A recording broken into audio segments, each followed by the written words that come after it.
Senhoras e senhores, sejam muito bem-vindos a mais um Pensamentos, Pitacos e Poesia. Faz muito tempo que a gente não retoma o podcast por falta de tempo, mas hoje a gente decidiu fazer um episódio especial por um motivo especial, quase santo. Eu recebo na data de hoje 2 padres, você que está precisando, faz muito bem estar aqui. O padre Guilhermo, que é da Argentina, e o padre Paulo, que é de Taguatinga, Distrito Federal. Dito isso, sejam muito bem-vindos. Muito obrigado por Muitíssimo estarem obrigado aqui. pela acolhida. Muito obrigado. Uma alegria estar aqui. Padre Guilhermo, o senhor fez seminário na Argentina? Não, eu me formei na cidade de Roma, na Itália. Eu fiz todos os meus estudos seminarísticos, a filosofia, a teologia, em Roma. Tá, mas o senhor nasceu na Argentina. Isso. Quando é que deu o clique assim? Vou ser padre? Então, eu tinha 25 anos. Já tinha uma experiência de missionário. Mais velho. Pois é. Normalmente é muito de jovem, não? A pessoa pode virar padre quando quiser? Sim, sem dúvida. Sem dúvida. Dá para contar muitas anedotas, mas não vamos contar agora não, senão vai ficar um pouquinho comprida a coisa. Não, mas no meu caso foi assim, não? Eu estava na Argentina, participava de uma realidade eclesial que é chamada de Caminho Neocatecumenal. Desde muito novo, eu, nos meus 14 anos, comecei a viver esta experiência com os meus pais, com a minha família, e foi muito, muito importante, não? Aí então foi amadurecendo no meu coração este desejo de levar aos outros aquilo que eu tinha recebido, não? Assim como diz a palavra mesma, não? Dá-de grátis aquilo que grátis recebestes, não? Então, eu, com 19 anos, imagina, bem novo, eu parti como missionário. A gente chama de itinerante, não? Assim, na nossa maneira de falar, no caminho neocatecumenal. E fiquei por 5 anos na Patagônia, Argentina, levando assim esta mensagem de evangelização, este anúncio. Como um missionário? Sim, leigo. Sim. Com uma equipe, não sozinho.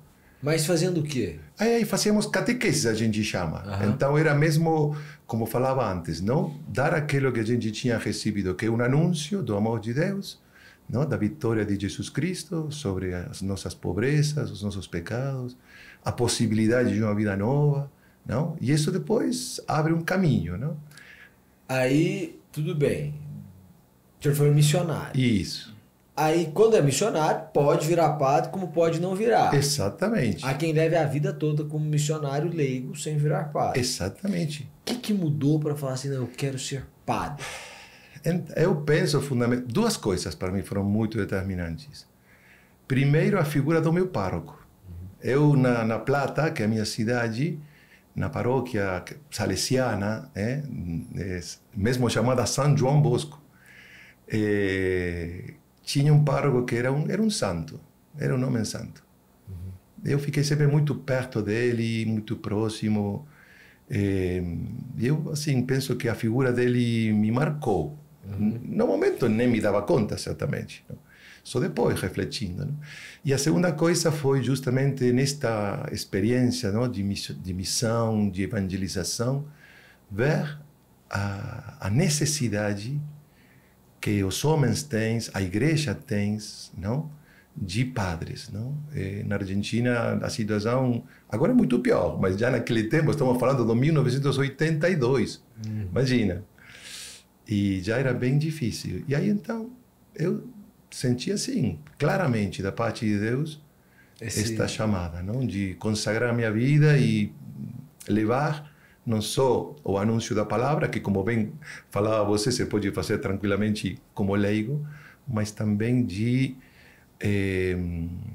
fazer este ministério, não? De reconciliação, através do sacramento da penitência, de dar o corpo, o sangue de Cristo, não? Através da Eucaristia. E foi assim, uma coisa que foi muito clara e aí fui, não? E por que Roma? Então, aí também, mesmo querendo ser breve, no momento no qual eu senti esta chamada, nasceu aquilo que foi o primeiro seminário Redentoris Mater, do qual depois vamos ter ocasião de falar mais, não? E foi um seminário missionário. Aí então eu vi que tudo fechava, não?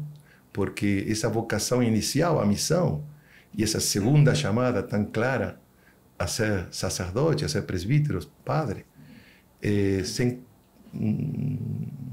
moldurava muito bem, não? Nessa proposta formativa, que era este seminário que nascia em Roma.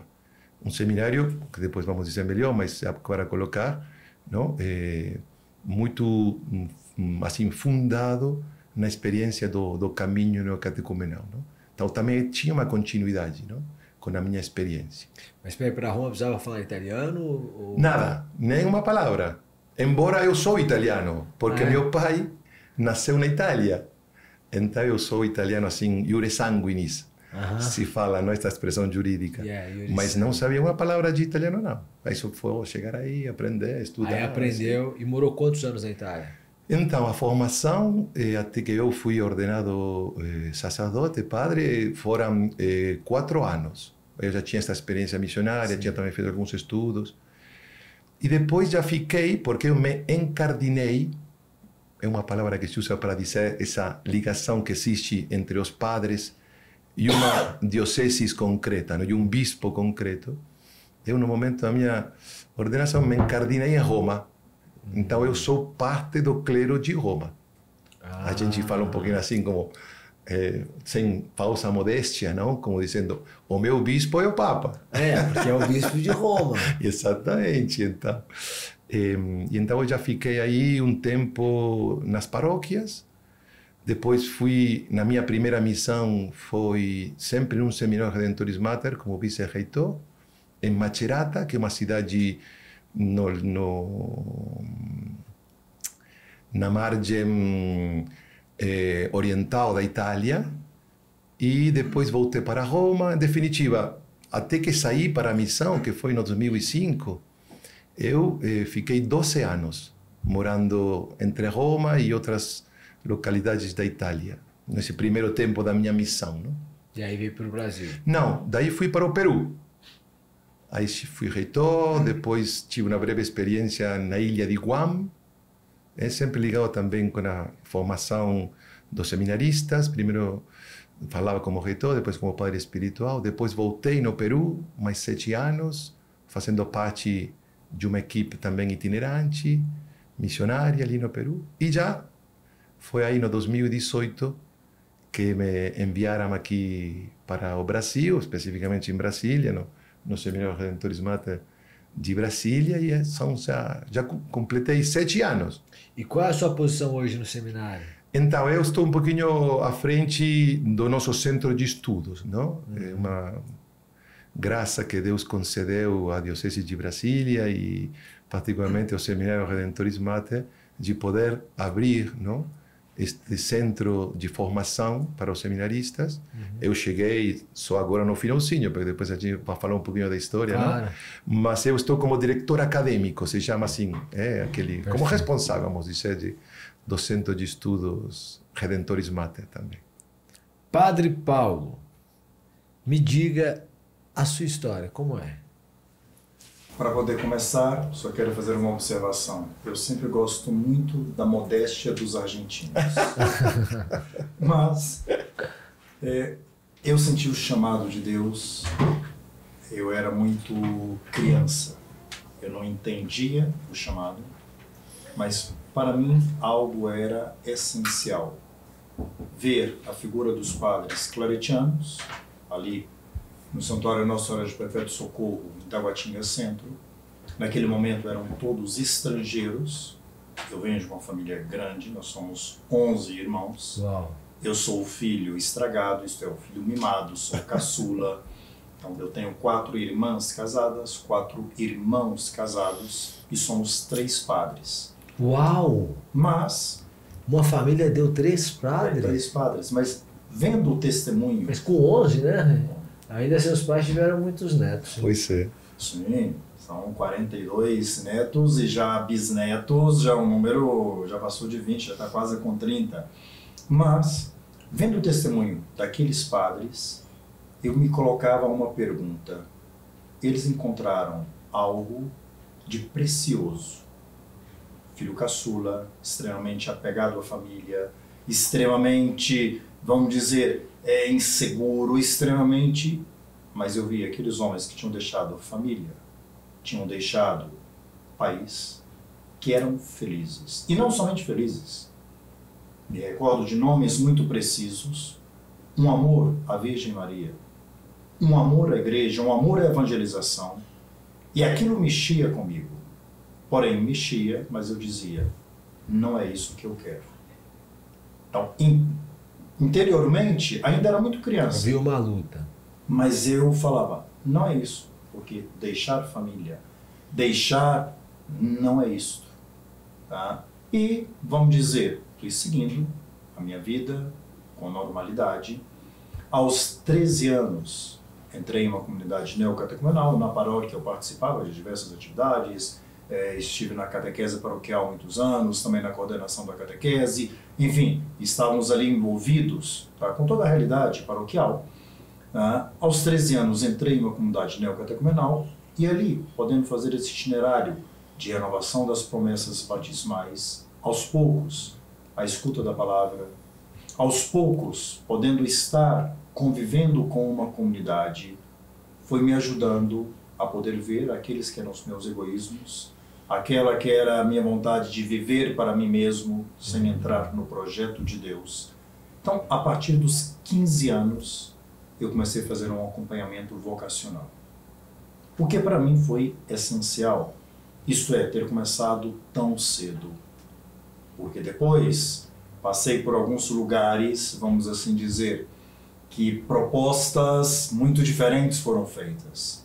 Seja algum momento de estágio, tá? Pessoas com uma experiência muito de mundo, seja depois um tempo no qual estudei na UNB, tá? Em que tínhamos contextos muito bons e sadios, mas tínhamos também realidades que eram bastante problemáticas, e vi que o fato de estar em uma comunidade, mas estar também sendo acompanhado neste grupo vocacional para fazer o discernimento, tudo isso foi me ajudando a saber aqui devo estar, aqui não.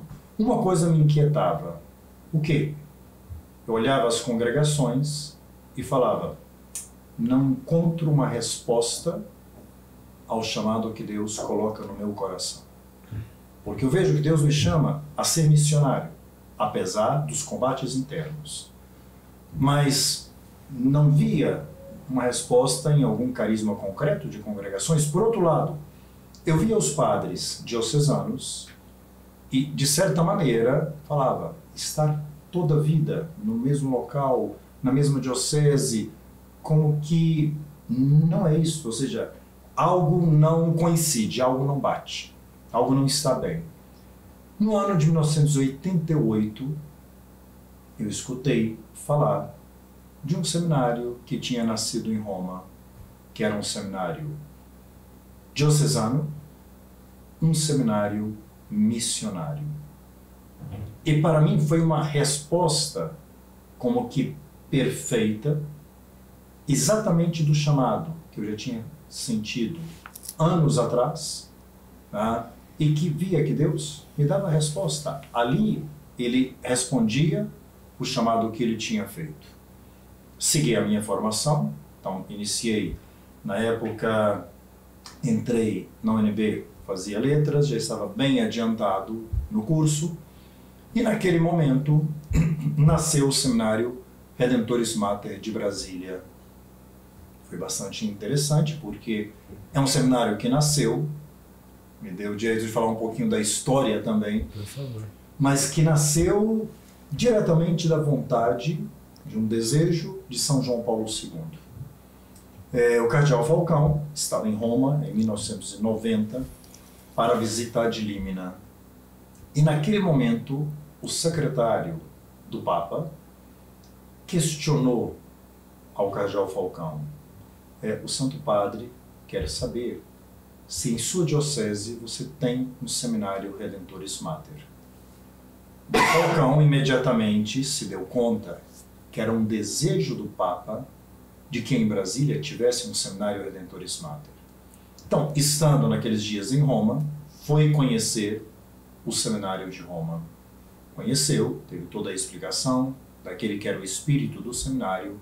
Então, padres diocesanos, não são padres, vamos assim dizer, de uma congregação, Isso, ou padres... O padre diocesano, ele administra uma igreja ou não? Ele está vinculado ao bispo de uma igreja local. Não é um padre de uma congregação, não tem um provincial, não tem... Depende diretamente do bispo. E aí o bispo dará a missão que achar mais adequada, que pode ser pároco em uma paróquia, ser vigário paroquial, ou partir para uma outra missão. Por exemplo, eu estou há alguns anos na formação. Tudo bem, mas aí qual que é o outro padre, a outra categoria de padres é o quê? Qual o nome que a gente dá? Vamos dizer, são padres de congregações ou institutos religiosos, que aí cada fundador, digamos, de uma congregação, funda de acordo com um carisma. Vamos dizer, os camilianos, toda a parte ligada à saúde. Então, eles são, vamos assim dizer, os salesianos, a educação dos jovens.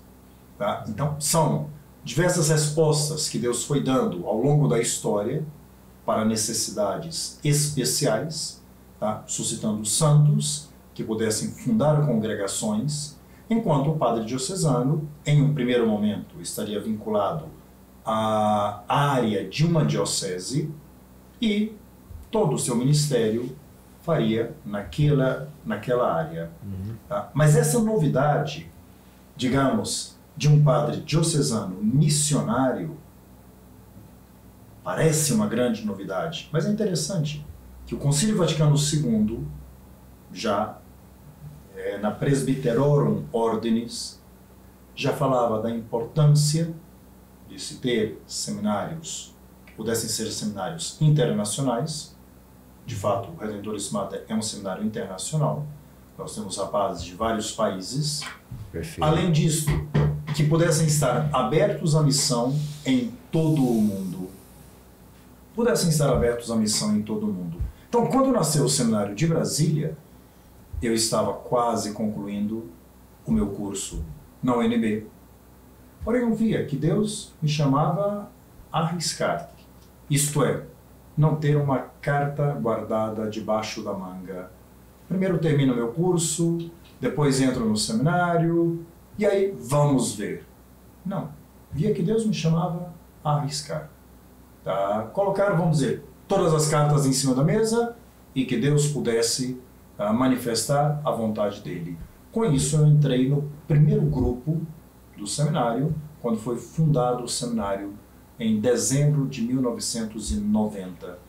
E no ano de 91, já começamos os estudos. E aí o senhor deixou a faculdade de letras? Deixei a faculdade de letras.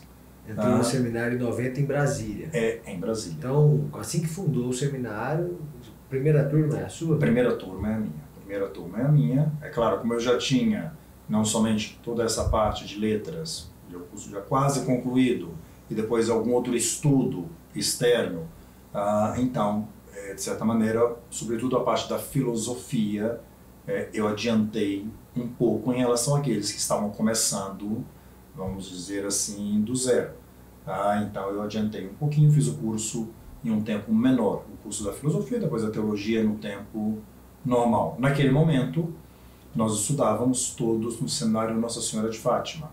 Então toda a formação era feita ali, a formação acadêmica, e éramos alunos externos. Vários alunos externos também estudavam ali, os franciscanos, conventuais, estudavam ali, e de outras congregações, vamos dizer, tinham várias congregações que enviavam, e Dom Falcão falou, pois vocês, como diocesanos, estarão também por este tempo estudando ali, vamos ver no futuro como serão as coisas. Mas a vocação, vamos dizer, nasceu neste contexto do testemunho de padres missionários, e não somente no testemunho, depois poder ir amadurecendo em uma comunidade, escutando a palavra, vendo a vida dos irmãos e ver que, de fato, palavras, sacramentos, os frutos que dão na vida cristã.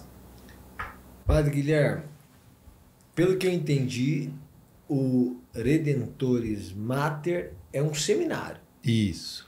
E ele é um seminário fruto de uma doutrina, digamos assim, que é do caminho neocatecumenal. Exatamente. É isso? O que é o caminho neocatecumenal, para quem não entende? A pessoa é católica, vamos lá, a pessoa é católica, ela vai lá aos domingos, ela foi batizada na igreja, depois ela fez catequese, primeira comunhão, eventualmente ela fez crisma, e aí ela tá ali sentada, tá ouvindo a gente, tá assistindo a gente, e ela não, assim, ela não tem ideia do que seja que é isso?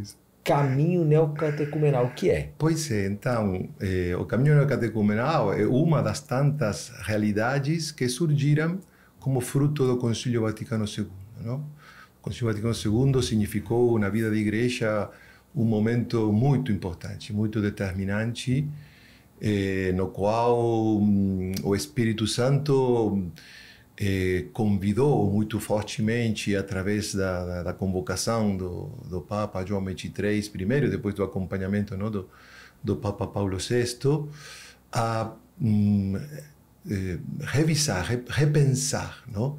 Tem uma palavra que é uma palavra italiana, mas que entrou depois assim na linguagem, não, eclesial muito forte, não? Que é a palavra aggiornamento, que poderíamos traduzir assim basicamente como uma atualização, não? Como repensar as coisas para responder aos desafios do mundo contemporâneo, porque o mundo tinha feito um processo muito rápido e radical de mudança que a igreja não estava conseguindo acompanhar, não? Em plenitude. Aí então o concílio abriu as janelas da igreja, não? Uma expressão que usava o mesmo Papa João XXIII, não? E daí então surgem estas novas realidades, muitas. A gente chama de carismas, não? Quer dizer, uma inspiração do Espírito Santo para poder viver a própria fé de um modo mais pleno, não? Talvez poderíamos simplificar. Como se fosse um grupo. Sim, mas não é importante o grupo em si, não? Importante é dar a possibilidade às pessoas de saírem, talvez, de um modo que a gente chama religioso de viver a fé, sim? Em duas palavras, brevissimamente, não? Essa ideia quase de um Deus longínquo, que está nos céus, que nos dá uma lei, que a gente tenta de observar e que a igreja está para ajudar você um pouquinho, não? Esse esquema que é muito próprio, muito justo também, não? Mas é próprio das religiões, não? Como se for uma iniciativa quase do homem, nessa tentativa de responder a um Deus, o amor de Deus na vida, não? Os carismas, estas novas realidades que surgem, querem levar as pessoas a uma interiorização da fé, a uma fé que possa abranger a vida toda, todas as dimensões da vida.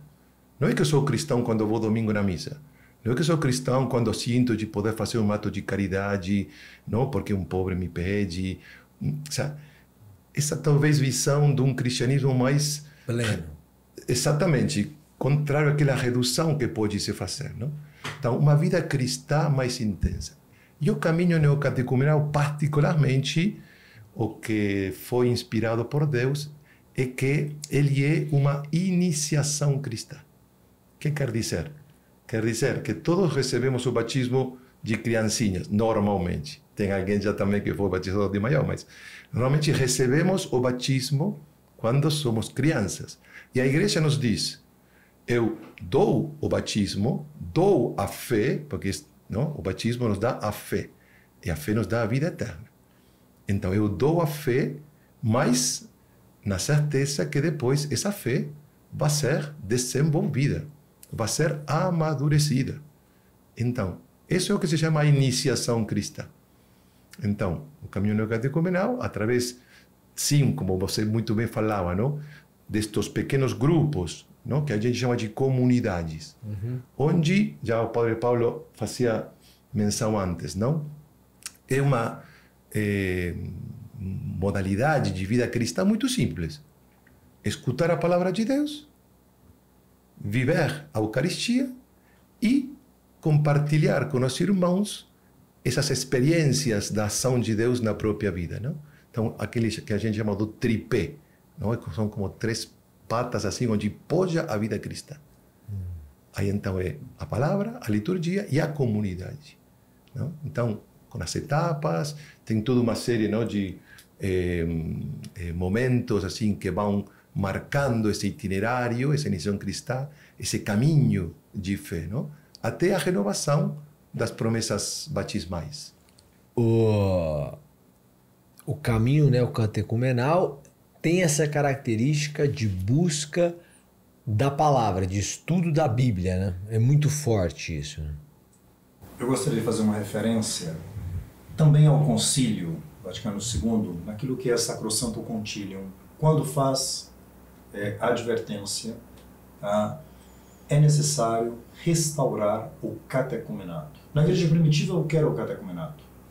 O tempo de preparação para poder se receber o batismo.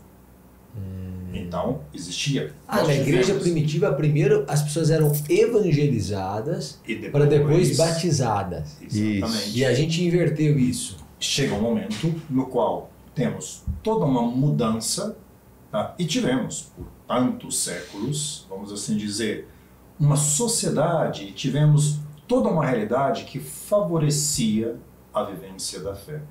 Perfeito. Só que, como já dizia o padre Guilhermo, quando a Igreja no Concílio Vaticano II vê a importância desse adornamento, é porque são necessárias novas respostas. Pensemos, por exemplo, já posterior ao Concílio Vaticano II, mas algo que já estava sendo colocado, semeado. Pensemos no Maio francês, de 68. Toda essa realidade é proibido proibir. O que significa liberdade? São questionamentos, pensemos depois toda a realidade da revolução sexual, sempre no ano de 68. Pensemos onde são realidades que a Igreja, como mãe e mestra, então já via que era necessário ajudar aos seus filhos a viverem seriamente o batismo. Só que, com o nascimento do caminho neocatecumenal, Deus inspirou a 2 leigos espanhóis, um leigo, uma leiga, Kiko Arguello e Carmen Hernandes. Eles não queriam iniciar um grupo no sentido de um movimento na igreja. Não, Deus foi fazendo um percurso com cada um para que pudessem, de fato, levar adiante um catecumenato. Qual é o problema? O catecumenato, ele era e sempre foi pensado para ser algo anterior ao batismo. Aqueles que estavam nas comunidades neocatecumenais eram pessoas já batizadas, mas que queriam ir redescobrindo e reviver a força do batismo. E aqui foi fundamental um encontro com Paulo VI, que Paulo VI disse: o antes ou depois não é o importante. O importante é que a graça batismal seja vivida. Porque da graça batismal nascem todos os outros carismas. Não somente todas as vocações, mas todos os serviços à sociedade, na paróquia, à igreja como um todo.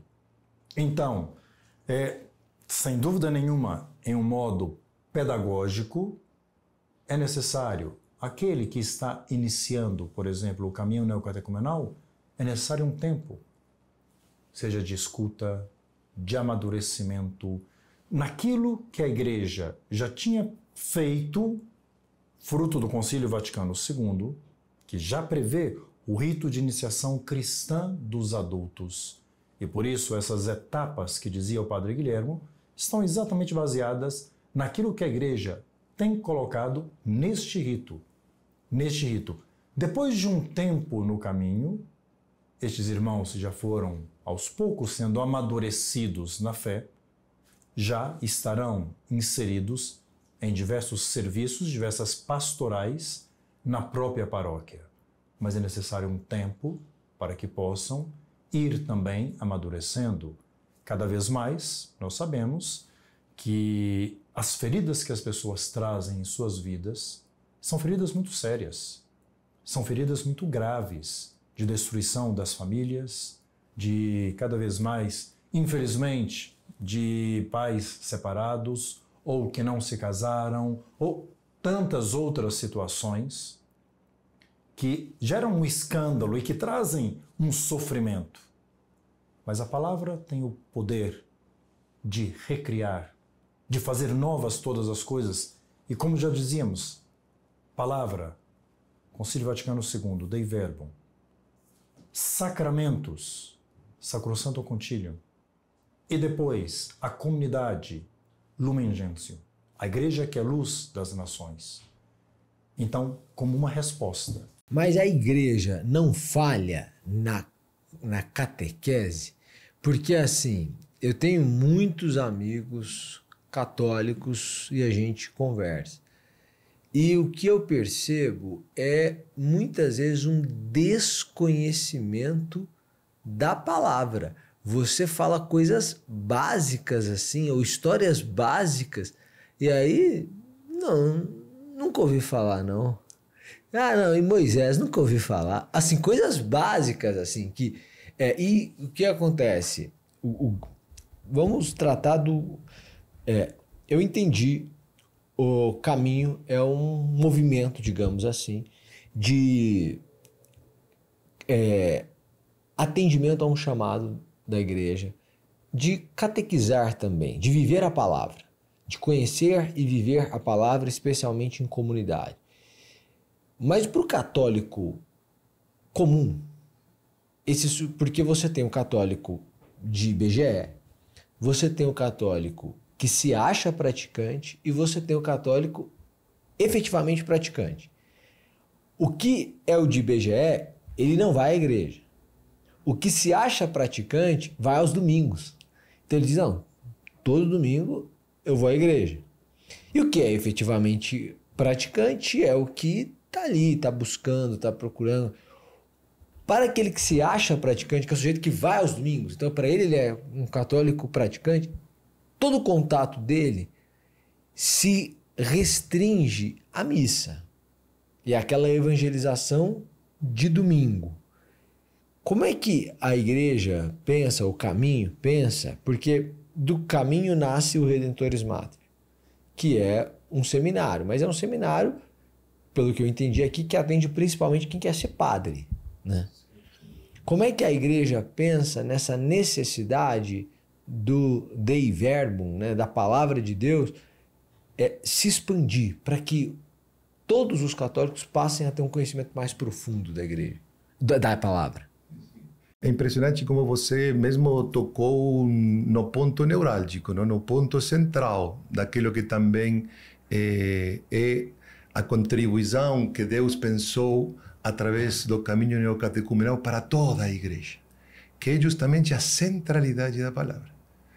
E justamente dizia o Padre Paulo como o Concílio Vaticano, através dessas constituições dogmáticas, as principais, recupera o conceito de revelação. E então coloca no centro um Deus que age na história. Então, a palavra de Deus, este é um conceito que sempre esteve na igreja, nos padres da igreja foi sempre muito presente e muito claro, mas talvez é uma das coisas que mais foi se perdendo ao longo da história da igreja. A centralidade da Eucaristia sempre foi, ainda que a momentos ficou também bem escurecida, parecia que a Eucaristia era uma coisa que era própria do padre e as pessoas assistiam. Também aí teve uma recuperação, uma renovação muito grande, mas seguramente o caminho neocatecumenal dá a possibilidade de descobrir este conceito mais profundo de revelação. Um Deus que fala na história. Um Deus que se faz presente acontecendo, não? Nos fatos concretos da história. Então, a palavra de Deus, que normalmente identificamos com a Bíblia, não? Com as Sagradas Escrituras, a palavra de Deus é bem mais do que isso. A palavra de Deus está contida nas Sagradas Escrituras. Mas quando a palavra de Deus, contida nas Escrituras, se proclama numa assembleia, essa palavra cobra vida. Mas não é um modo de falar, é verdadeiro, impressionante. São Paulo diz que, na verdade não é São Paulo, sempre me corrigem, porque isto está escrito na carta aos Hebreus, que não é de São Paulo, mas diz que a palavra de Deus é como uma espada de 2 gumes, que penetra até o... Separa a alma do espírito. Sim, como é que se diz o midolo em português? A medula. A medula dos ossos, não? E isso é que acontece quando, na pequena comunidade, se proclama a palavra de Deus, se lê a Sagrada Escritura. Essa palavra é como que se está realizando enquanto ilumina a vida das pessoas e tem a força de mudar Perfeito. a vida das pessoas. Isso é muito forte, não é? É a palavra por excelência, que justamente você colocava, como é que o caminho depois faz para que a sua missão possa atingir a igreja toda, porque o seminário forma aos padres. E as pessoas que, como bem falava você, não participam da missa com uma fé ainda talvez que não envolve completamente todas as dimensões da sua vida. Aí está a evangelização. O que é a evangelização? É o anúncio da palavra. E qual é a palavra que a igreja leva desde o início? É aquilo que se chama de querigma, não? Que significa esse núcleo da fé. É o anúncio da encarnação de nosso Senhor Jesus Cristo, da sua paixão, da sua morte, da sua ressurreição, da sua ascensão aos céus e do envio do Espírito Santo. Esse é o núcleo da nossa fé. Perfeito. Proclamar essa palavra tem poder de transformar a vida daqueles que acolhem esse anúncio, que acreditam nesse anúncio, não? Deus te ama, em Cristo Ele te libera do pecado, da morte e te dá a possibilidade de viver como filho de Deus, não? Numa dimensão da fé que leva à felicidade, que leva a uma plenitude humana, não? Perfeito. Isso é um pouquinho a força da palavra, não? Agora, a partir disso, cria-se o Redentores Mater, que é um seminário com esse caráter missionário também. Esse seminário vira um centro de estudos também? É aberto para o leigo? Uma pessoa quer fazer um curso no Redentores Mater. É possível? Não é possível? Será possível? Como funciona? Primeiramente, só uma observação. Eu dizia antes que iniciamos os estudos no Seminário Nossa Senhora de Fátima. Uhum. Depois de alguns anos, na verdade no ano de 95, nós iniciamos no Redentores Mater o curso de Filosofia. No ano de 97, iniciamos o curso de Teologia. Naquele momento, sobretudo inicial do seminário, houve um diálogo muito grande com os padres que levavam adiante o Seminário de Fátima e eles viam alguma dificuldade na formação um pouco mais com o caráter missionário. Tem muitas correspondências que foram trocadas, sugestões, isso e aquilo, e eles de fato indicavam que, vamos dizer, para eles algumas realidades superavam a oferta que poderia ser realizada e sugeriram, seria interessante, que se pudesse abrir um centro de estudos. Mas não somente isto. Dom Falcão, que também tinha uma visão de futuro impressionante, nos motivou muito a iniciarmos, no ano de 95, o Centro de Estudos no Seminário. Então, tivemos o Centro de Estudos iniciado. No início, quase todos os professores eram professores que vinham do exterior. Então, tínhamos ali os padres da casa que davam aula, algum outro leigo daqui de Brasília que ajudava, mas depois alguns especialistas tinham que vir do exterior.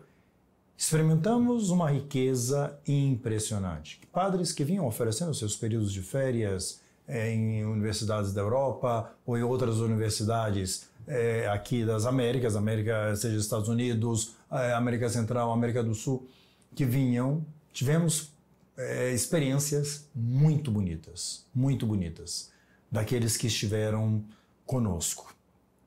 No ano de 2009, começamos um pedido, um processo para fazer do nosso centro de estudos um centro de estudos afiliado a alguma universidade pontifícia. Foi todo um percurso que foi realizado e começamos pensando em alguma coisa em Roma, depois se cogitou algo na Suíça e depois as portas da Universidade Lateranense se abriram totalmente. Aquilo que era exigido pela Santa Sé, que é exigido pela Santa Sé, graças a Deus, cumpríamos todos os requisitos e no ano de 2012 foi aprovada a afiliação do Centro de Estudos, o curso de Teologia, à Pontifícia Universidade Lateranense de Roma.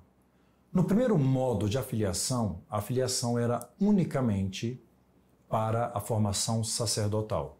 Então não se permitia a acolhida de leigos que quisessem fazer um curso conosco.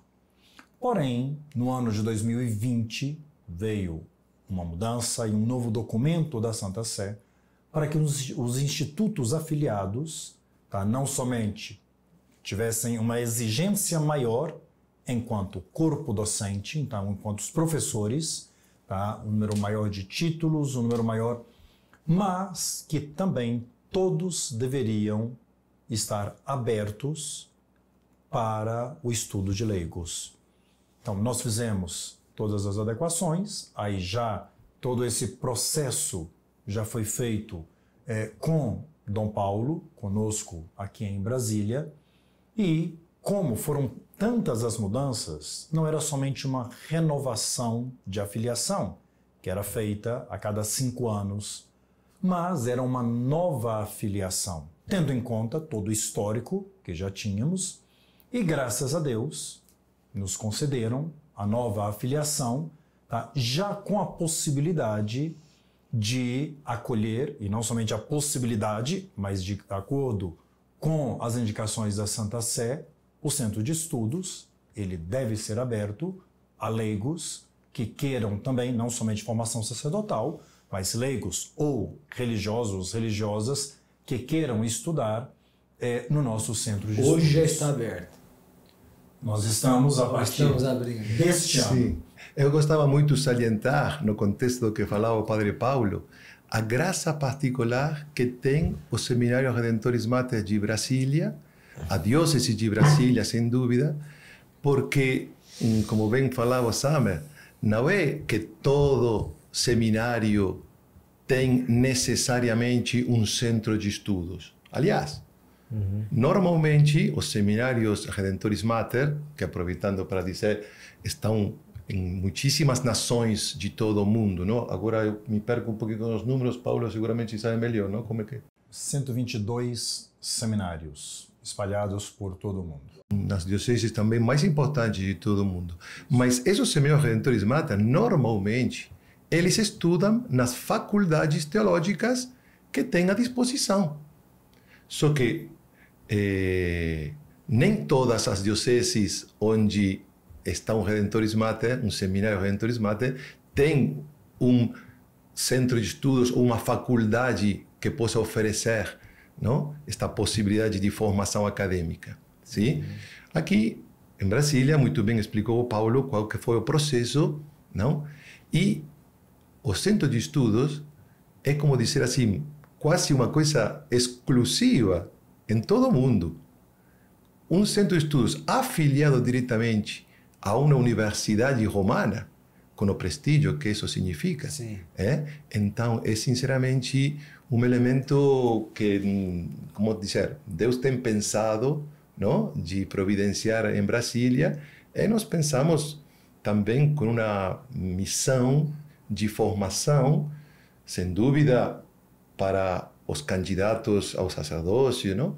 Mas também, como já muito bem salientava você, a possibilidade de abrir um espaço, não, de formação para quem for, para os leigos. E não porque tenha que ser necessariamente os estudos institucionais, não? Uhum. Deus vai marcando um pouquinho assim, não? Que nos centros de estudos possam ir se abrindo diferentes ofertas acadêmicas, não? Que possam atender a essa necessidade que acho que você percebe muito claramente, não? De uma formação cristã, também desde o ponto de vista, desde a teologia, desde a filosofia, para todas as pessoas que desejam, não, amadurecer na sua fé, na sua vida humana, não? Quais cursos hoje existem ou existirão no centro de estudos? Neste momento, basicamente, a gente tem um curso de bacharelado em teologia. Teologia. Isso. Filosofia, não. Então, este bacharelado em teologia consta de um quinquênio de estudos, são 5 anos, onde os 2 primeiros anos são basicamente matérias filosóficas. E nos 3 últimos anos é que se concentra as matérias propriamente teológicas, não? A filosofia é marcada pelo ateísmo. Você vai a uma faculdade de filosofia, os professores são, sua maioria esmagadora, ateus. Como é que a igreja não, o centro de estudos lida com o estudo da filosofia que é marcado por esse ateísmo? Ou não são estudados filósofos ateus, são estudados filósofos teístas? Como funciona? O Padre Paulo é especialista em responder porque ele é doutor em filosofia. Não é marcado? Eu falei dizer.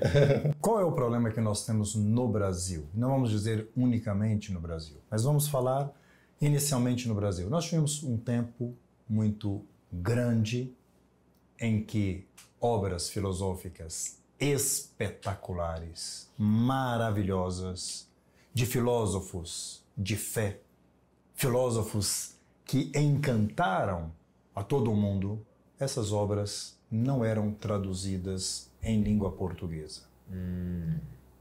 Tivemos mudanças. Exemplo.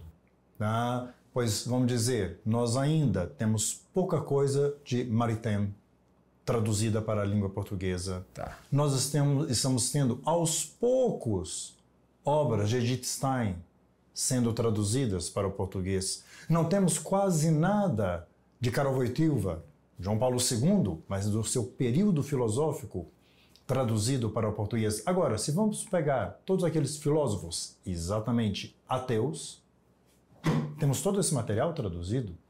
Então, na filosofia é importante ampliar um panorama para que os seminaristas, mas não somente os seminaristas, aquele que estuda filosofia possa pegar, vamos dizer, qual é a afirmação deste filósofo. Filosofia se faz dialogando. Onde está o erro deste filósofo? Ou onde está o acerto? Dou um exemplo. Jean-Paul Sartre, O Ser e o Nada, publicado em plena Segunda Guerra Mundial. É uma obra que encantou várias gerações. É uma obra que a força que teve Sartre no final do século passado e ainda no início desse século foi impressionante. Fazendo uma leitura de Sartre, primeiro ele já comete um erro brutal. Tratar como algo ontológico aquilo que ele está falando. Ali ele não tem nada de ontologia, de metafísica. Então, é necessário pegar o argumento do filósofo e buscar e ensinar a abrir o diálogo. Porque se isso não acontece, eu não tenho como ter uma perspectiva crítica, seja de ver a riqueza da contribuição, mas seja também de falar, aqui está o erro. Então, a filosofia, quando você dizia marcada pelo ateísmo, eu imediatamente pensava professores que eu tive, seja no mestrado, na Gregoriana, como depois o doutorado na Lateranense, tá? Mas professores espetaculares, tá? E de podermos pegar, por exemplo, todo o personalismo, todo o caminho personalista, essa redescoberta do valor da pessoa, tá? Não falemos em todo... filósofos cristãos ou não cristãos. Temos tantos filósofos, por exemplo, personalistas, filósofos judeus, e que marcaram a beleza e a importância da pessoa. Mas eu tenho que também falar, por exemplo, de um Hegel. Eu tenho que falar de Marx. Dom Falcão sempre nos relatava uma experiência dele na UNB, que Dom Falcão foi convidado para um diálogo sobre Marx. Chegou Dom Falcão, aqueles que o conheceram, era um homem muito discreto. De fato, o lema dele se cumpria, que era servir em humildade.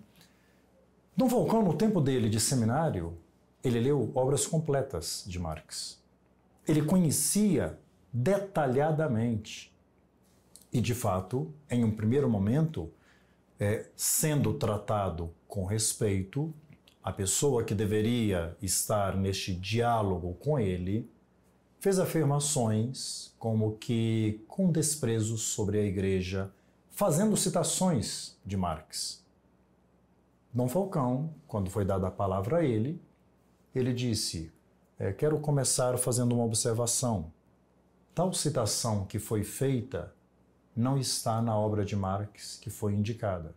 Essa citação está em outra obra, está em tal obra. Porque a obra de Marx é importante lermos. Fez uma exposição sobre Marx, colocando o erro da filosofia marxista, que terminou sendo aplaudido de pé. Então, é importante conhecer não somente os filósofos de fé, como também aqueles filósofos que vão atacar a igreja. Não podemos viver em uma bolha que depois nos geraria um problema para um diálogo com o mundo contemporâneo.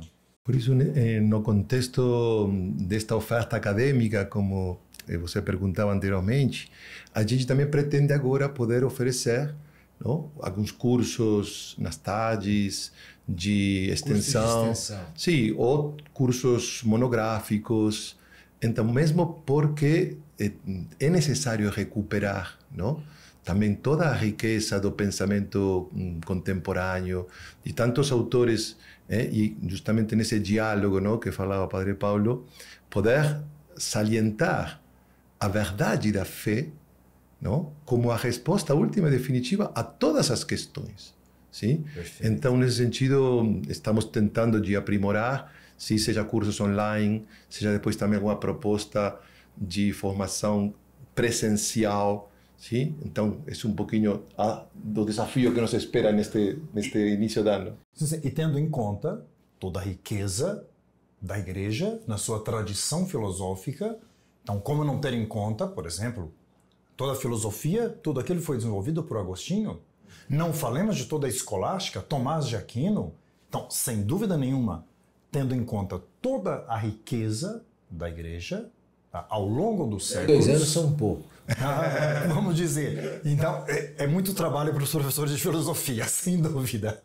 Mas o Padre Paulo está dizendo basicamente, quando eu fiz minha afirmação, minha colocação, que a impressão de que a filosofia é majoritariamente ateísta se dá porque o recorte recorte importado ao Brasil foi um recorte majoritariamente ou quase que totalmente ateísta. Se eu traduzo só autores ateus, a impressão que dá é que todos os autores são ateus. Muito legal. Existe uma pergunta aqui que o pessoal separou para mim, que é o seguinte: qual é o papel de São João Paulo II? Eu já entendi que ele foi lá e incomodou Dom Falcão. Agora a pergunta é: qual o papel da Virgem Maria na identidade do Centro de Estudos? Por quê? Qual é o papel? Sim, isso é muito importante para nós. De fato, a gente tem como padroeiros, não? Seja a Virgem Maria, que é São João Paulo II. Em primeiro lugar, a Virgem Maria, sem querer entrar agora numa apreciação geral do que ela significa na história da salvação, do que ela significa para a nossa fé, não? Que seria mesmo ocasião de muitos podcasts. Mas querendo só, assim, circunscrever aquela que é a sua figura em relação ao centro de estudos, voltamos mais uma vez a falar do caminho neocatecumenal, não? Porque o caminho neocatecumenal, enquanto iniciação cristã, ele foi inspirado pela Virgem Maria. Já o Padre Paulo fazia menção do Kiko Arguello, que é um dos iniciadores do caminho, junto com Carmen Hernández, e ele teve mesmo uma visão, vamos assim dizer. Ele fala que foi como uma aparição, na qual ele, no íntimo da sua alma, ele sentiu uma palavra, a Virgem Maria, que falava para ele. E falou uma frase... É uma experiência mística. Exatamente. Mais que uma aparição assim de tipo, vamos assim dizer, como pode acontecer, ou como de fato aconteceu, não, ao longo da história da igreja.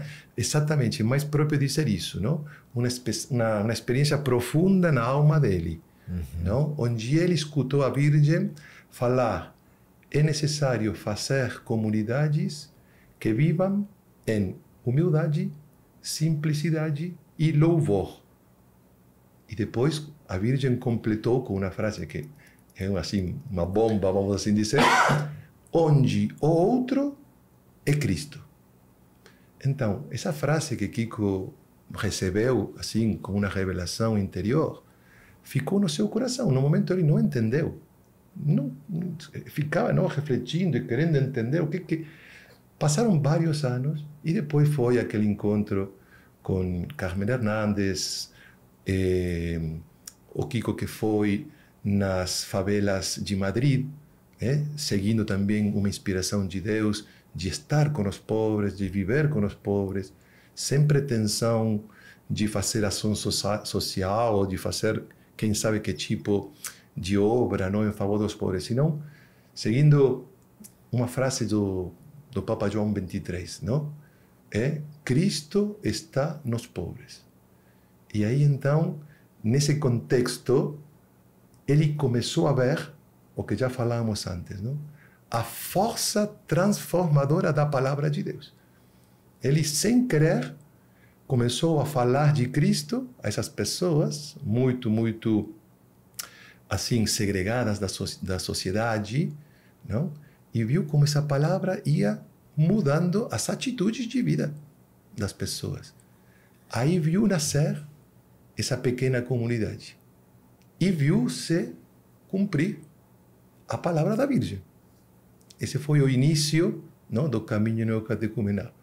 Aí então, esta figura de Maria, e em particular esta advocação, não, de Maria como madre do Redentor, não, este Redentoris Mater, não, que significa isto, virou uma advocação, não? Virou assim um modo de entender a missão da Virgem que ficou muito ligado também, seja com a formação dos presbíteros e especificamente com a formação acadêmica, não?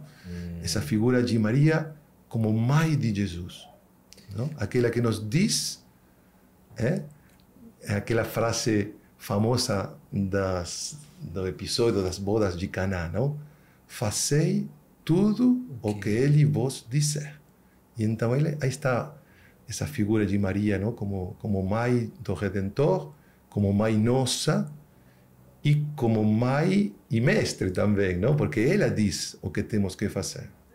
Perfeito. Há uma preocupação de estudo, uma preocupação inclusive acadêmica, né? Mas isso precisa ser conciliado com uma vida de oração. Como é que é feita essa conciliação dentro do seminário, né? do seminarista? Como é que ele concilia estudo, e depois a gente pode até falar sobre como é que São Tomás de Aquino influencia, né? A ideia de São Tomás de Aquino influencia os estudos dentro do seminário, mas como é que ele concilia essa necessidade do estudo da palavra com uma outra necessidade muito expressiva, que é a da oração? A igreja fala de várias dimensões na formação do presbítero. Uma das dimensões é a dimensão acadêmica, que tem a sua importância, que tem, vamos assim dizer, o seu peso, porque, é claro, recordando Santa Teresa d'Ávila, quando foi questionado a ela uma vez, se você tivesse que escolher um diretor espiritual para as freiras, escolheria um muito santo ou um sábio, com conhecimento. E ela falou, com conhecimento. Porque o santo, na sua piedade, pode dar uma indicação que não seja correta. Então, aquele que talvez tem muito conhecimento e pode ter as suas dificuldades, mas dará um direcionamento correto. Então, uma das dimensões é a dimensão acadêmica, que é importante, mas é apenas uma. Tem uma dimensão comunitária, porque depois todo cristão, mas todo padre, vai estar em uma perspectiva de comunidade. Nós sempre enfatizamos que formamos no Redemptoris Mater para sempre se trabalhar em equipe. Por isso, de preferência, e sempre insistimos, com Dom Falcão, depois Dom João, Dom Sérgio e agora Dom Paulo, a importância do padre não estar sozinho na paróquia, porque se trabalha em equipe. Então, sempre poder ter este tipo de... E isso se forma no seminário. Uma dimensão comunitária, uma dimensão pastoral. Então, no seminário temos, seja ajuda nas paróquias, mas também durante o período de formação, nós temos um tempo que se para, normalmente entre filosofia e teologia, de 3 anos de missão. 3 anos que são enviados a lugares muito diferentes. Agora tem seminarista em Marajó, tem seminarista no Rio Grande do Sul, tem seminarista sempre com uma equipe, ou acompanhando um padre em uma paróquia, ou com uma equipe de evangelização. Existe uma formação litúrgica, porque, é claro, depois também você vai ter que estar... Mas tudo isto no contexto da vida de oração. E a vida de oração do seminário, ela vai marcada, não somente por aquela que é a liturgia das horas, santificar todo o dia com a oração. Então, pela manhã, nós temos a oração das laudes, a oração da manhã, os salmos. Então, sempre fazemos com canto gregoriano. Colocamos 2 leituras que a igreja oficialmente coloca para aquela que é a oração anterior às laudes, que se chama ofício das leituras, mas nós colocamos no contexto da oração das laudes. Temos um evangelho que é proclamado, depois uma breve homilia, um tempo de oração silenciosa, normalmente fazemos 15 minutos de oração silenciosa, e terminamos a oração das laudes, cântico evangélico, orações, Pai Nosso, enfim, terminamos, temos café da manhã. Isso não chegou o café da manhã. Parte acadêmica. Terminou? Começa cedo, né? Exatamente. Terminou. Que horas que acorda um seminarista? Não, nós como temos os estudos na própria casa, então isso facilita muito. Nós estamos começando a celebração 6h30 da manhã começamos a celebração. Ah, tá. Então dá para acordar às 5h30. Não, vai, Sim, já começa, com isso. tranquilidade. Deve ter seminários que acordam às 6h25. Não tem Também tem, preocupação. também tem. Mas depois, terminam as aulas, temos aquela que é a hora média. Então, os salmos que a igreja propõe, que pode ser ou 9 da manhã, meio-dia ou 3 da tarde, sempre também salmodiados, ali rezamos. Depois, final do dia, a Eucaristia, com os salmos da tarde, a oração da tarde, chamada Vésperas. Convidamos que eles, aí, 2, 3, enfim, ou individualmente, sempre possam rezar o terço juntos. São Luís Maria Grignon de Montfort dizia: quando Deus chama uma pessoa seriamente à santidade, o faz cada vez mais devoto da Virgem Maria. Ah, é? Sim. Por isso, não é possível... Teremos que fazer outros podcasts. Pois muito não é bom. possível, vamos assim dizer, não é somente um padre não ser devoto da Virgem Maria, mas para a vida cristã, para todos nós. Então, convidamos que possam rezar, mas não somente isto, para que possam, cada dia, fazer aquilo que nós chamamos a perscrutação das Escrituras, uma lécio divina, que, enquanto comunidade do seminário, nós fazemos todas as quintas-feiras pela tarde, terminando com a oração da tarde e a bênção do Santíssimo. Tá? Mas que individualmente, tendo em conta a experiência da igreja, tendo em conta a força da palavra, não é uma casualidade que diz o Salmo 118, a tua palavra é uma luz para os meus passos, lâmpada para o meu caminho. Então, tendo isto em conta, cada dia poder ter um tempo de escritura, de oração com as Escrituras diante do Santíssimo. São João Paulo II, nas suas memórias, ele fala que ele não somente muitas vezes rezava diante do Santíssimo, estudava diante do Santíssimo, e os documentos que ele escreveu, sempre diante do Santíssimo, sempre diante do Santíssimo. E, aos domingos, já recolhendo a comunidade do seminário, voltando, diversas paróquias, diversos locais, nós temos a oração da tarde e a adoração ao Santíssimo, a bênção do Santíssimo. Então, ir santificando o dia com as diversas orações, buscando essas várias dimensões formativas que possam ir acontecendo. Perfeito. Como é que São Tomás de Aquino influencia a metodologia de estudos lá no seminário? Existe essa influência? Santo Tomás, sem dúvida, é um ponto de referência porque nos documentos da igreja tem sido sempre colocado como o ponto, assim, de discernimento. Ele é de 1200, mais ou menos, né? São Tomás de Aquino? Exatamente. Sim, E como é que funcionava a igreja, então, antes de São Tomás de Aquino? Porque tem uma influência gigantesca dele, né? Mas vamos lá, por favor. Não, então, aí é muito importante a figura de Santo Tomás, também ele como iniciador daquela corrente que é chamada de escolástica, não? E enquanto ajuda a dar a teologia em particular, não? Mas na filosofia tendo também ele todo um sistema filosófico próprio, não? Aí o Paulo, sem dúvida, pode falar com maior propriedade, não? Mas voltando a esse método aristotélico, não? Colocando, mas no contexto da teologia, ele sempre vira aquele ponto de referimento na apertura metafísica, na apertura ao mistério, com as categorias próprias, não, da sua teologia. Então, como já falamos antes, não podemos perder uma visão integral dos diferentes autores, sobretudo uma confrontação também com autores que podem ter posições mais de avançada, mais extremas, não? Talvez mais discordantes de algum modo com aquela que é a doutrina eterna da Igreja.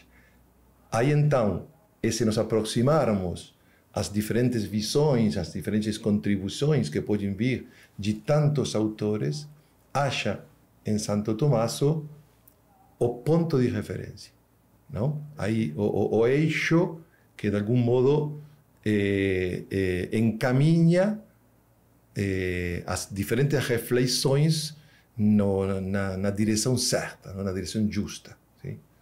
Perfeito. Bom, Padre Paulo, a gente caminha aqui para o fim. Basicamente, eu tenho algumas perguntas, né?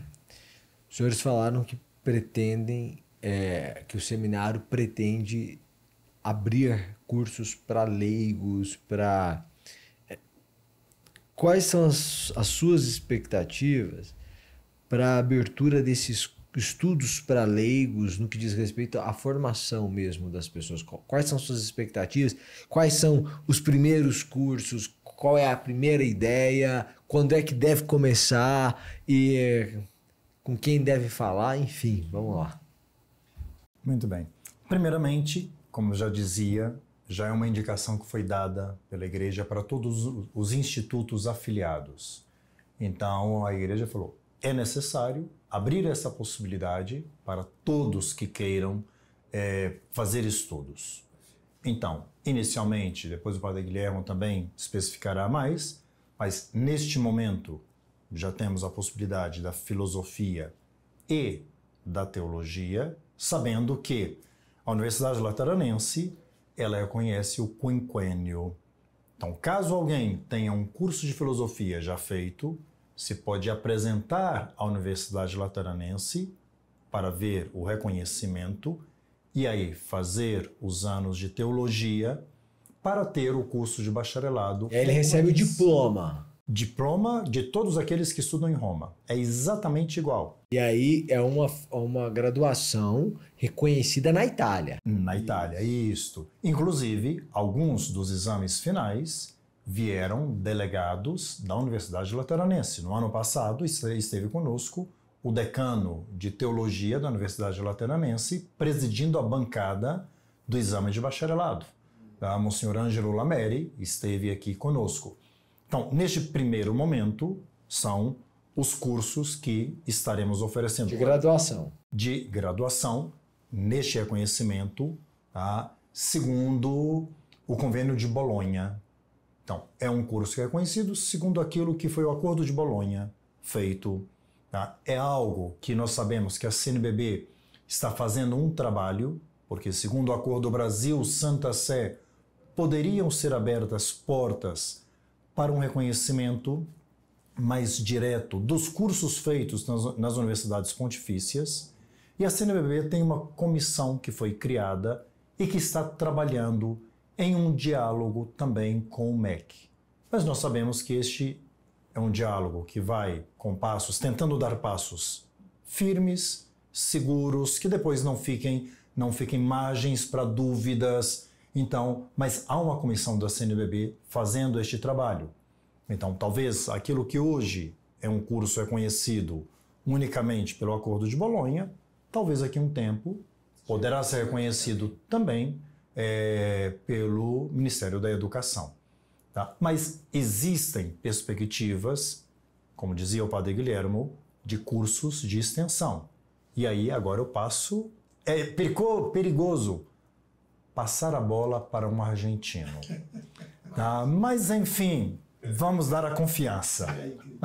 Não, efetivamente, para nós começa já a virar mais importante esta possibilidade de ajudar as pessoas num contexto atual de muita incerteza. Não? A gente percebe que a nossa cultura contemporânea, seja dentro da igreja, mas particularmente fora da igreja, está sempre mais perdendo os pontos de referimento. Então, nesse sentido, estamos pensando de ajudar as pessoas de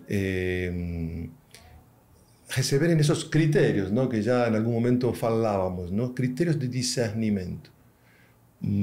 Sem dúvida, na formação intelectual, na formação pessoal deles, mas também para que a caminhada de fé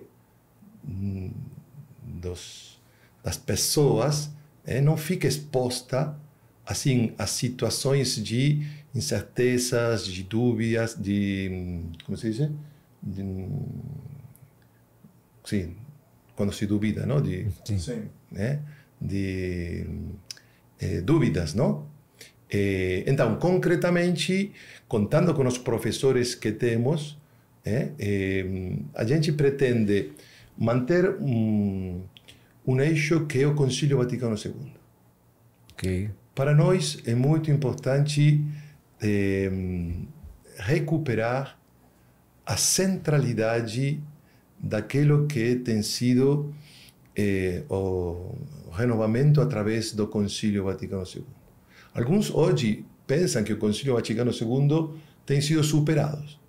Outros estão ainda pensando que o Concílio Vaticano II não tem uma atualidade concreta para ajudar as pessoas. Nós temos a certeza, a garantia interior de que todo o nosso ensino tem que estar fundado no trabalho, na obra dos padres conciliares, nos documentos do Concílio Vaticano II. Paralelamente, também uma oferta mais específica no âmbito filosófico, mas também com uma amplitude cultural maior, e aí sim, tendo como eixo o ensino de Santo Tomás, não? Que também hoje está exposto assim a determinadas interpretações que podem afastar do espírito do ensino mais profundo desta figura tão relevante na vida da igreja. Concretamente, depois, a oferta não tem sido ainda assim escogitada, mas provavelmente serão, como dizia antes, nas tardes, noites, possíveis de cursos presenciais e também através dos espaços que a rede dá possibilidade, não?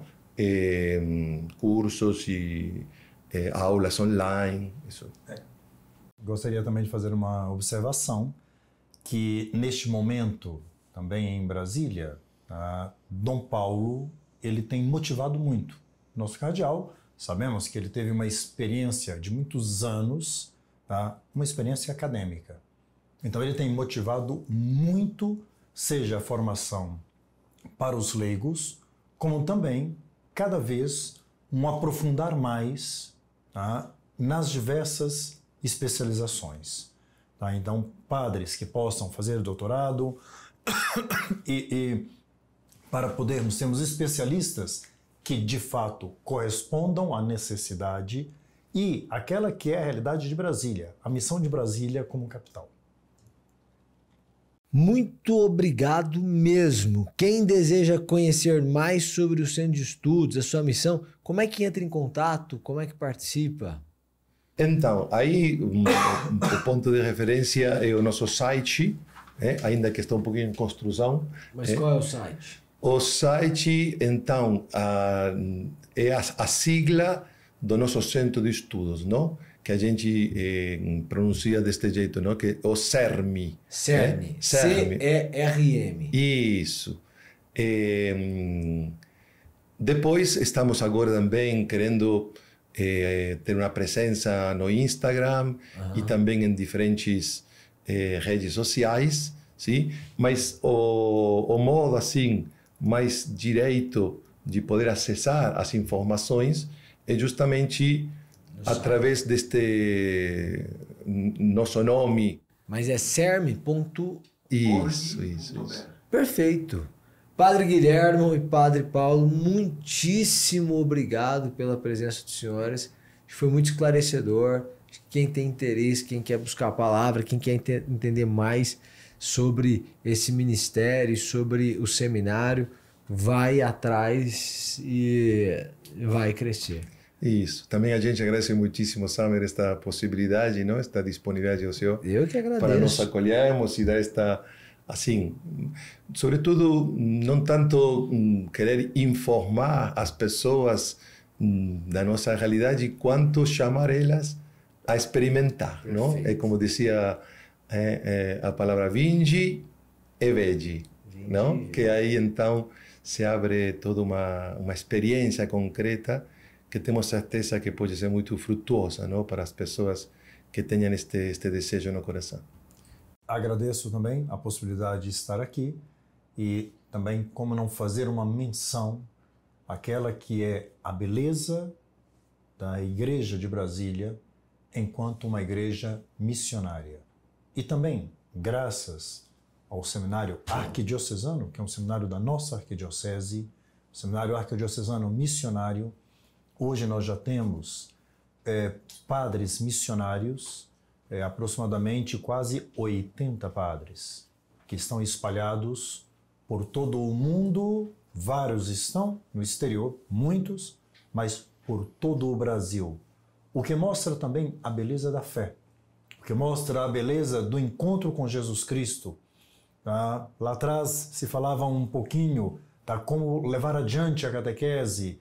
Eu recordava de São João Paulo II, quando em Haiti, em 1983, ele convocava a nova evangelização e falava da necessidade da nova evangelização, nova na sua expressão, nos seus métodos, no seu ardor. Essa convocação de São João Paulo II é importante também que possa ecoar em cada um de nós, no buscar as dimensões mais profundas da fé. Porque se eu tenho um encontro com uma pessoa que é Cristo, pois isso me leva a ser testemunha de Cristo. E me leva também a ver a necessidade de aprofundar o conhecimento, e conhecer a igreja.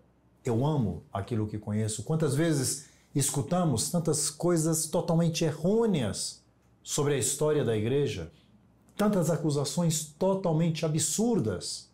Tá? Mas espera, o que nós conhecemos? Ou quais são as fontes que temos para poder saber? Por isso, ter um conhecimento que esteja bem alicerçado, bem fundamentado, que nos abra um panorama, uma perspectiva, creio que será de ajuda para todos. Muito obrigado. Eu que agradeço, eu agradeço a você que participou, que assistiu. Comente, compartilhe, mande para alguém, entre em contato, entre no site cerme.org.br e se aprofunde nisso tudo. Muito obrigado, até o próximo episódio. Tchau, tchau.